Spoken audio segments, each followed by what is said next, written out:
যারা প্রেম করে দুঃখের আশায় নাকি সুখের আশায়, কিন্তু পায় কি? দুঃখ পায়, যন্ত্রণা পায়, টেনশন পায়, অপমান পায়, লজ্জা পায়। অনেকে তো এমন আছে এই প্রেমে সেকা খেয়ে বেকা হয়ে নেশার মধ্যে গিয়ে নিজের লাইফটাও শেষ করে দিচ্ছে। এবার বলেন, আপনি আমি যে প্রেমে গেলাম, কেন গেলাম? ওই যে শয়তান আমাদেরকে সাময়িক কুয়াশার মতো সুখ দেখাইছে, দর্জনে করে আরে ঘুরতে যাও কত মজা হবে, ক্লাস ফাঁকি দাও কত মজা হবে। ওই সাময়িক লোভে যখন পা দিয়েছি আমরা, সাময়িক লোভে যখন আমরা পা দিয়েছি, ওই রবের রহমত থেকে আমরা বঞ্চিত হয়ে যাচ্ছি। দিন শেষে এই ভালোবাসাটাই একসময় তাদের জীবন নাশের কারণ হয়ে দাঁড়ায়। প্রত্যেকটা জিনিসের একটা কথা মনে রাখবেন, প্রত্যেকটা একটা এফেক্টের সাইড এফেক্ট আছে। আমার কথায় কষ্ট নিবেন না, যুবক ভাইয়ের একটা আওয়াজ দিবেন আমাকে, কারণ এগুলো জানা দরকার, বোঝা দরকার বলে আমি মনে করি। সবচেয়ে মারাত্মক রোগের মধ্যে একটা রোগ আছে না, এইডস। জোরে বলেন না। এখন না হয় অনেক ইজি হয়েছে, একটা সময় কিন্তু খুব ভয়ানক রোগ ছিল এইডস। এই এইডস রোগটা যেই সব কারণের মাধ্যমে প্রতিস্থাপিত হয়, তার মধ্যে একটা হচ্ছে অবৈধ মেলামেশা। এবার বলেন, অবৈধ মেলামেশাও যেরকম মেলামেশা, স্বামী স্ত্রীর মেলামেশা অত মেলামেশা। এই পর্যন্ত তো কোনোদিন স্বামী স্ত্রীর মেলামেশায় এইডস হয়েছে বলে জানা যায় না। সুবহানাল্লাহ বলে না। বয়ফ্রেন্ড গার্লফ্রেন্ডেরটাও মেলামেশা, নাউজুবিল্লাহ, কিন্তু স্বামী স্ত্রীরটাও তো মেলামেশা। স্বামী স্ত্রীর মেলামেশার কেন তো এইডস হয় নাই? তাহলে বুঝতে হবে মেলামেশা নার উপরে নির্ভর করে না। আল্লাহর রহমত যেখানে, সেখানেই সুখ আছে, সেখানেই শান্তি আছে। আর আল্লাহর রহমতটাকে যখন আমরা ডিনে করি, তখনই আমরা মূলত নিজের জীবনকে নষ্ট করি। আমি ছোট্ট ভাই হিসেবে একটা কথা বলি আপনাদেরকে, আমাদের জীবনের সমস্ত দুঃখ কষ্টের কারণকে যদি আপনি নিজের জায়গা থেকে একটু অবজারভেশন করেন, তাহলে দেখবেন আমরা যতই আল্লাহ এবং রসুলের বিধান থেকে নিজেদেরকে দূরে সরিয়ে নিচ্ছি, আমাদের জীবন তত জাহান্নাম হয়ে যাচ্ছে। জীবনে দুঃখ কষ্ট কোন জায়গায় কেন আসে জানেন? যখনই দেখবেন আমাদের ইচ্ছার সাথে আল্লাহর ইচ্ছার মিল নাই, এটাই দুঃখ, এটাই কষ্ট।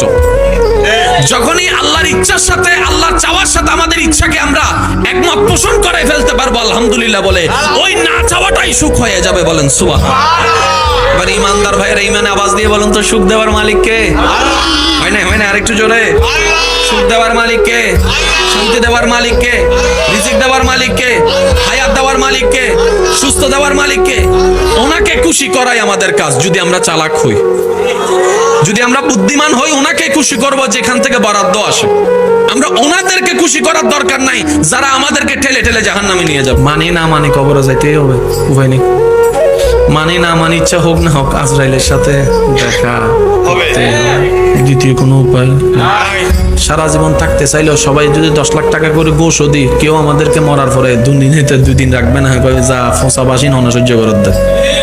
মন না চাইলেও কবরে থাকতে, আবার মন না চাইলেও সাদা কাপড় পরতে।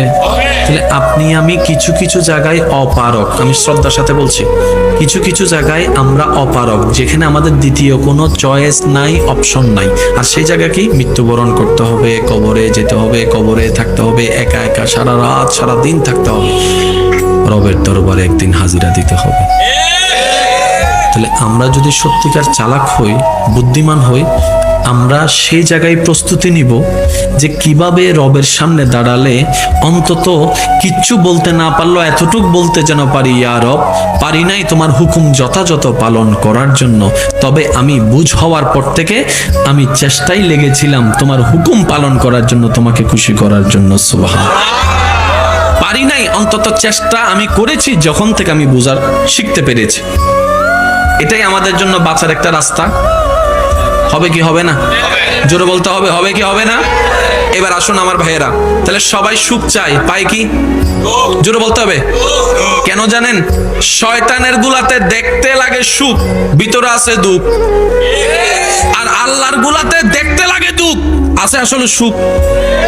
যেমন আপনি আল্লাহর গুলা যদি দেখেন, রমজানের রোজাটা দেখেন, বাহ্যিক ভাবে দেখলে ভাত না হয় দেখতাম, পেটের খিদা, কষ্ট, কিন্তু ভিতরে আছে আপনার জন্য জান্নাতুল ফেরদৌস।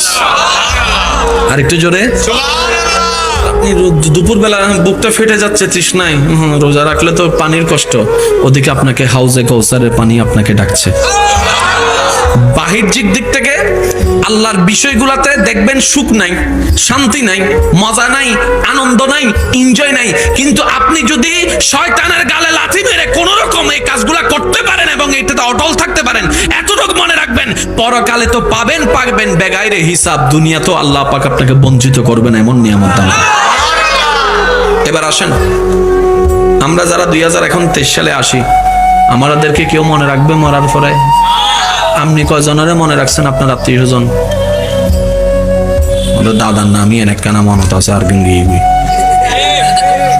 কিন্তু আপনি নিজেকে প্রশ্ন করে দেখেন, এখনো পর্যন্ত আল্লাহর প্রেমিক যারা হয়েছেন, আল্লাহর পথে যারা নিজের জীবনকে উৎসর্গ করেছেন, আল্লাহ ওয়ালা হয়েছেন, সবার নাম তো মনে আছে। শ্রদ্ধার সাথে মানুষ মনে করে, আগে নাম বলার আগে হযরত বলে, শেষে রহমতুল্লাহ আলাই বলে। আপনি একটু ভেবে দেখেন বিষয়টা। নারী জাগতির উজ্জ্বল নক্ষত্র হযরত রাবিয়া বসরি। রাবিয়া বসরি নামটা আসলেই আমাদের মুসলিম নরনারীর অন্তরে একটা শ্রদ্ধা চলে আসে। ওই নারী জাতি আসলে তো মানুষের মনে আমাদের লোভে না কাজ করার কথা, প্রেম করার একটা শখ জাগার কাজ করার কথা, বরং ওনার জীবনীটা এমন জীবনী হয়েছে মানুষের অন্তরে যখনই নামটা আসে শ্রদ্ধায় অন্তর ঝুঁকে পড়ে। কেন হলো? উনি রবের দিকে ঝুঁকে গেলেন, সৃষ্টি জগৎ ওনার দিকে ঝুঁকে গেল।